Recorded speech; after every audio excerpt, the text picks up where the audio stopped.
Hi, this is my Concertina progress report for mid-March 2014. I thought I'd make it more interesting this time by reading from a book written some years ago by my Auntie Pearl about the departure from London of my great-grandparents, the Turners.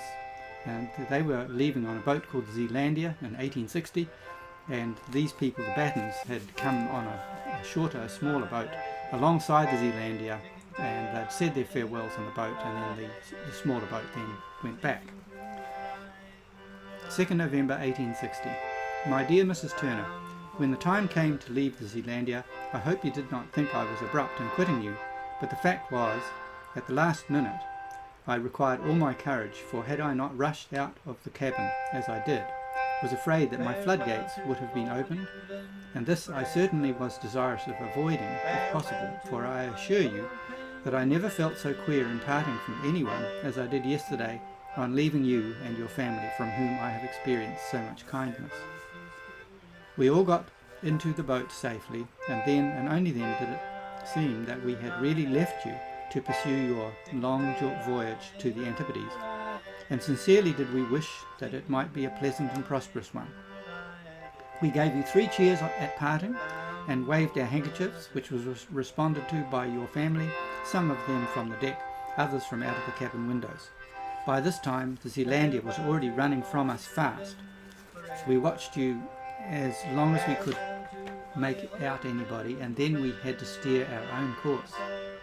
Our little boat was very wet, having shipped so much water before she could get alongside the Zealandia to take us in, and our watermen were almost ravenous, having been the greater portion of the day alongside without food. At the beginning we were very glum, but as we progressed on our journey, the moon made her appearance, and we thought how it would light the Zealandia on her road amongst the numerous banks she would have to pass.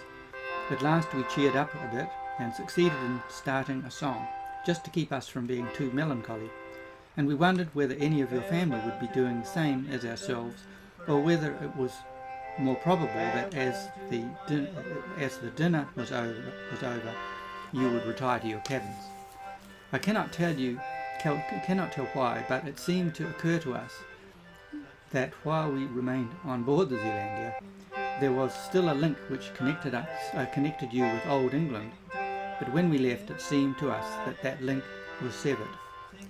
There is a telegraphic dispatch just received stating that the ship has passed through the Downs, and the wind remains favourable.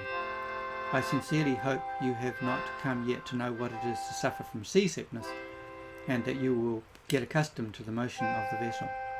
So that was 1860.